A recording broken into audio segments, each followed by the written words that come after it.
ನಮಸ್ಕಾರ ಫ್ರೆಂಡ್ಸ್, ಇವತ್ತು ನಮ್ಮ ಸವಾರಿ ಇದ್ದಿದ್ದು ಬಂದು ಲೇಪಾಕ್ಷಿ ಟೆಂಪಲ್ಲು ಮತ್ತು ಆದಿಯೋಗಿ ಒಂದು ದಿನದ ಟ್ರಿಪ್ಪು.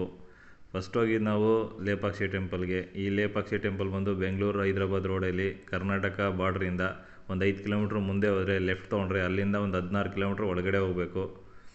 16 ಕಿಲೋಮೀಟ್ರ್ ಒಳಗಡೆ ಹೋಗ್ತಾ ಇದ್ದಂಗೆ ಲೇಪಾಕ್ಷಿ ಟೆಂಪಲ್ ಸಿಗುತ್ತೆ. ಅಲ್ಲಿಂದ ಸೀದಾ ಒಳಗಡೆ ಹೋದರೆ ನೋಡಿ, ಪ್ರತಿಯೊಂದೂ ಕಲ್ಲಲ್ಲಿ ಕಟ್ಟಿರೋದು, ಸಿಮೆಂಟ್ ಬಳಸಿಲ್ಲ. ಆಗಿನ ಕಾಲದಲ್ಲೇ ಈ ಥರ ಮಾಡಿದ್ದಾರೆ. ಬಂಡೆ ಮೇಲೆ ಇರುವಂಥ ಟೆಂಪಲ್ ಇದು. ಫೋಟೋಶೂಟು ಅದು ಎಲ್ಲ ನಡೀತಾ ಇರುತ್ತೆ, ಚೆನ್ನಾಗಿದೆ. ಒಂದು ದಿನ ಪ್ರವಾಸ 2 ಟೆಂಪಲ್ ಮಾಡ್ಬೋದು. ಅಲ್ಲಿಂದ ಮುಂದೆ ಬಂದರೆ ನಮಗೆ ದೊಡ್ಡ ಬಂಡೆಯಲ್ಲಿ ಉದ್ಭವ ಗಣಪತಿ ಕಾಣುತ್ತೆ ನೋಡಿ. ಅದನ್ನು ನೋಡಿಕೊಂಡು ಹಂಗೆ ಸ್ವಲ್ಪ ಮುಂದೆ ಹೋದರೆ ಅದೇ ಬಂಡೆಯಲ್ಲಿ ಇದಕ್ಕೆ ಹೆಸರು ಬಂದು ನಾಗಲಿಂಗ ಅಂತ, ಕಲ್ಲಲ್ಲೇ ಮೂಡಿ ಬಂದಿರುವಂಥದ್ದು. ಅದನ್ನು ನೋಡ್ಕೊಂಡು ಹಂಗೆ ಒಳಗಡೆ ಹೋದರೆ ಇಲ್ಲಿ ಮುಖ್ಯ ದೇವರು ವೀರಭದ್ರೇಶ್ವರ ಸ್ವಾಮಿ. ಹಂಗೆ ಒಳಗಡೆ ಹೋಗಿ ದರ್ಶನ ತೊಗೊಂಡು ನೋಡಿಕೊಂಡು ಮುಂದೆ ಬಂದರೆ ನಮಗೆ ಬಲಗಡೆಯಲ್ಲಿ ದುರ್ಗಾಮಾತೆ ಅಂತ ಕಲ್ಲಲ್ಲಿ ಮೂಡಿ ಬಂದಿರುವಂಥದ್ದು ಒಂದು ದೇವರು. ಅದನ್ನು ಹಂಗೆ ನೋಡಿಕೊಂಡು ವಿಡಿಯೋ ತೆಗೆಯೋಕ್ಕೆ ಬಿಟ್ಟಿಲ್ಲ, ಸಾರಿ. ಅದನ್ನು ನೋಡ್ಕೊಂಡು ಈಚೆ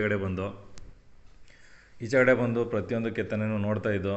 ನಾವು ಈ ಥರ ಕೆತ್ತನೆ ನೋಡೋಕ್ಕೆ ಅದೇನೋ ಅಜಂತ ಎಲ್ಲೋರ ಅಲ್ಲಲ್ಲ ಎಲ್ಲೆಲ್ಲೋ ಹೋಗಿ ನೋಡ್ತೀರಾ. ನಮ್ಮ ಕರ್ನಾಟಕದಿಂದ ತೂಗು ದೂರದಲ್ಲಿದೆ ಲೇಪಾಕ್ಷಿ ಟೆಂಪಲ್. ಬಂದು ನೋಡಿ, ಆಗಿನ ಕಾಲದಲ್ಲಿ ಯಾವ ಥರ ಮಾಡಿದ್ದಾರೆ.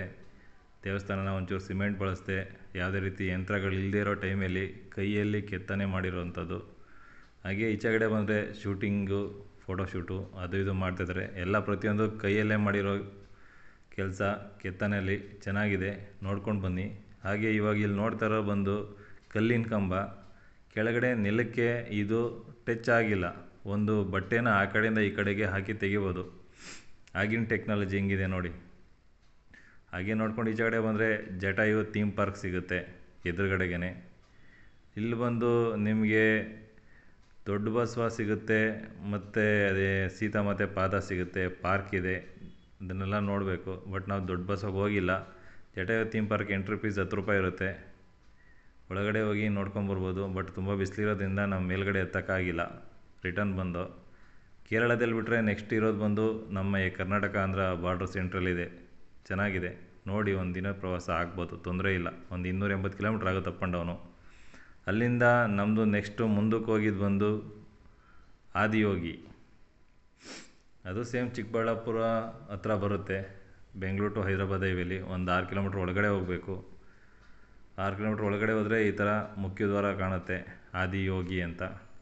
ಇದು ಮುಖ್ಯದ್ವಾರದಿಂದ ಇನ್ನೂ ಒಂದು 6-7 ಕಿಲೋಮೀಟ್ರ್ ಮುಂದೆ ಹೋದರೆ ಸ್ವಲ್ಪ ಡೌನ್ ಇಳೀತಾ ಇದ್ದಂಗೆ ಬೃಹತ್ಕಾರವಾದ ಶಿವ ನಿಮಗೆ ಕಣ್ಣಿಗೆ ಬೀಳುತ್ತೆ. ಹಂಗೆ ಸ್ವಲ್ಪ ಮುಂದೆ ಡೌನ್ ಹೋದರೆ ಪಾರ್ಕಿಂಗ್ ಇದೆ. ಪಾರ್ಕಿಂಗ್ ಮಾಡಿಬಿಟ್ಟು ಎಂಟ್ರೆನ್ಸಲ್ಲಿ ನಾಗದೇವರು ಅಂಥದ್ದು ನಾಗಪೂಜೆ ಇದೆ, ಅಲ್ಲಿ ಪೂಜೆ ಮಾಡಿಬಿಟ್ಟು ಹಾಗೆಯೇ ಸ್ವಲ್ಪ ಮುಂದೆ ಹೋದರೆ ನೀವು ನೋಡುವಂಥ ಆದಿಯೋಗಿ ನಿಮ್ಮ ಕಣ್ಣ ಮುಂದೆ ಸಿಗುತ್ತೆ. ಸುತ್ತಲೂ ಗುಡ್ಡ ಬೆಟ್ಟ, ಚೆನ್ನಾಗಿದೆ ನೋಡೋಕ್ಕೆ. ವೆದರ್ ಆಗಲಿ, ಅಲ್ಲಿರೋ ಸುತ್ತ ನಿಮಗೆ ಪ್ರೆಸೆಂಟು ಪೀಸ್ ಆಫ್ ಮೈಂಡು ಸಿಗುತ್ತೆ ನೋಡಿ. ಒಂದಿನದ ಪ್ರವಾಸ ಮಾಡ್ಬೋದು. ನೋಡ್ತಾ ಇದ್ದಂಗೆ ತುಂಬ ಬಿಸಿಲಿದ್ರೆ ಸ್ವಲ್ಪ ಕಷ್ಟ. ಚೆನ್ನಾಗಿದೆ ನೋಡಿ ಆದಿಯೋಗಿ. ತಮಿಳ್ನಾಡಿಗೆ ಹೋಗಿ ನೋಡೋದಕ್ಕಿಂತ ನಿಮಗೆ ಬೆಂಗಳೂರಲ್ಲಿ ಹತ್ರದಲ್ಲಿ ಇರೋದು ನೋಡಿದ್ರು ಬೆಸ್ಟ್ ಅಲ್ವಾ. ಹಾಗೆ ಮುಂದೆ ಬಂದರೆ ಪ್ಯೂರ್ ವೆಜ್ ರೆಸ್ಟೋರೆಂಟ್ಗಳಿದೆ 2. ಟೇಸ್ಟ್ ಕೂಡ ತುಂಬ ಚೆನ್ನಾಗಿದೆ. ಜಾಗ ಕೂಡ ತುಂಬ ನೀಟ್ ಆ್ಯಂಡ್ ಕ್ಲೀನಾಗಿ ಇಟ್ಟಿದ್ದಾರೆ.